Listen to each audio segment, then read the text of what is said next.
আসসালামু আলাইকুম সম্মানিত দর্শক শ্রোতা, সবাই কেমন আছেন? আশা রাখি সবাই ভালো আছেন। দশম গ্রেডে বেতন পাবেন ইবতেদায়ী মাদ্রাসার প্রধান শিক্ষকরা। এই রিপোর্টটি একটি পত্রিকায় প্রকাশিত হয়েছে যে দশম গ্রেডে বেতন পাবেন মাদ্রাসার যে প্রধান শিক্ষকগুলো রয়েছেন। এখানে 26 জুন 2025 প্রকাশিত হয়েছে। বিস্তারিত কী বলা হয়েছে সকল কিছু আজকে আপনাদের মাঝে জানিয়ে দেওয়ার চেষ্টা করব। আশা করি ভিডিওটি মনোযোগ সহকারে শেষ পর্যন্ত দেখার চেষ্টা করবেন। আর আমাদের চ্যানেলটিতে নতুন হয়ে থাকলে অবশ্যই চ্যানেলটি সাবস্ক্রাইব করে পাশে থাকা বেল আইকনটি অন করে রাখবেন। এখন দেখি বিস্তারিত কি বলা হয়েছে। দেখতে পাচ্ছি বলা হয়েছে ইবতেদায়ী মাদ্রাসার প্রধান শিক্ষক দশম গ্রেডে 16,000 থেকে 38,640 টাকা বেতন ভাতা পাবেন। আর সহকারী শিক্ষকরা সাধারণ বিজ্ঞান ও আরবি 13তম গ্রেডে 11,000 থেকে 26,590 টাকা বেতন পাবেন। আর সহকারী শিক্ষক 16তম গ্রেড এবং অফিসসহায়ক 20তম গ্রেড 8,250 থেকে 20,010 টাকা পাবেন। 25 জুন শিক্ষা মন্ত্রণালয়ের কারিগরি ও মাদ্রাসা শিক্ষা বিভাগের সচিব ডক্টর আকামা কবিরুল ইসলাম স্বাক্ষরিত নীতিমালা এই তথ্য জানা গেছে। এতে বলা হয়, সব শর্ত পূরণ করে স্বীকৃতিপ্রাপ্ত হলে এই মাদ্রাসা প্রধান শিক্ষকের দশম গ্রেড বেতন ভাতা পাবেন। আর সহকারী শিক্ষকরা 13তম গ্রেডে, আর সহকারী শিক্ষক যে কারি নুরানি রয়েছে তারা 16তম গ্রেড এবং অফিসসহায়ক 20তম গ্রেডে পাবেন।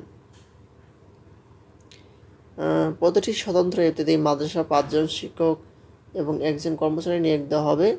শিক্ষকদের মধ্যে 1 জন প্রধান শিক্ষক থাকবেন, বাকি 4 জন থাকবে হচ্ছে সহকারী শিক্ষকদের। তাদের মধ্যে 1 জন করে সহকারী শিক্ষক সাধারণ, সহকারী শিক্ষক বিজ্ঞান, সহকারী শিক্ষক আরবি, সহকারী শিক্ষক কারি অথবা নুরানি, এছাড়া 1 জন অফিস সহায়ক থাকবেন। শিক্ষক কর্মচারীদের বেতন ভাতা নির্ধারণ। এমপিওভুক্ত শিক্ষক কর্মচারীদের বেতন ও ভাতা সংশ্লিষ্ট পদের বিপরীতে উল্লিখিত গ্রেড অনুযায়ী নির্ধারিত হবে। এখানে শিক্ষা প্রতিষ্ঠানে কর্মরত শিক্ষক কর্মচারীদের হচ্ছে এমপিওভুক্ত তারিখ হতে একই পদে 10 বছর সন্তোষজনকভাবে চাকরি পূর্ণকাল হলে পরবর্তী উচ্চতর গ্রেড প্রাপ্য হবেন এবং পদোন্নতি ব্যতীত একই পরবর্তী 6 বছর একইভাবে পরবর্তী উচ্চতর গ্রেডে প্রাপ্য হবেন। তবে উল্লেখিত স্কেল প্রাপ্তির ক্ষেত্রে একই স্কেল যথাক্রমে 10 বছর ও 6 বছর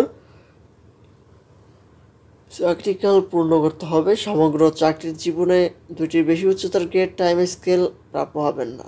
শিক্ষক কর্মচারীদের এমপিও 60 বছর বয়স পর্যন্ত প্রদায় হবে।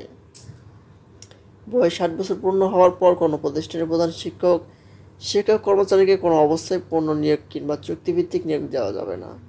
ইনটেকজারি শিক্ষক কর্মচারী এক প্রতিষ্ঠান হতে অন্য প্রতিষ্ঠানে সমপদে অথবা সমস্কালে চাকরিরত যোগদান করলে পূর্ব অভিজ্ঞতা গণনাযোগ্য হবে। এই নীতিমালা জারি করার পর পূর্বের বকেয়া বা কোনো আর্থিক সুবিধা প্রদান করা হবে না। এমপিও প্রাপ্তির আবেদনকারী শিক্ষক কর্মচারীগণ একই সাথে একাধিক পদে চাকরিতে বা আর্থিক লাভজনক কোনো পদে নিয়োজিত থাকতে পারবেন না। এমপিওভুক্ত কোনো শিক্ষক কর্মচারী প্রতিষ্ঠান পরিবর্তন বা উচ্চ পদে যোগদান করলে যোগদানকৃত পদে যোগদানের তারিখ থেকে পরবর্তী প্রতিষ্ঠান হতে বা পদের এমপিও উত্তোলন করতে পারবেন না। ইনটেকজারি শিক্ষক কর্মচারী সমপদে অথবা সমাজকালীন প্রতিষ্ঠানের পরিবর্তন বা উচ্চতর পদের নিয়োগের ক্ষেত্রে এই নীতিমালার পরিশিষ্ট হওয়া প্রযোজ্য হবে না। এক্ষেত্রে চাকরিতে প্রথম নিয়োগকালীন শিক্ষাগত যোগ্যতা প্রযোজ্য হবে। এর হচ্ছে মাদ্রাসা শিক্ষকরা যে 10তম গ্রেড পাবেন সেটি সর্বশেষ আপডেট। পরবর্তীতে নতুন কোনো আপডেট নোটিশ আসা মাত্র আমাদের এই চ্যানেলটিতে পেতে অবশ্যই চ্যানেলটি সাবস্ক্রাইব করে রাখবেন। ধন্যবাদ সবাইকে। আসসালামু আলাইকুম।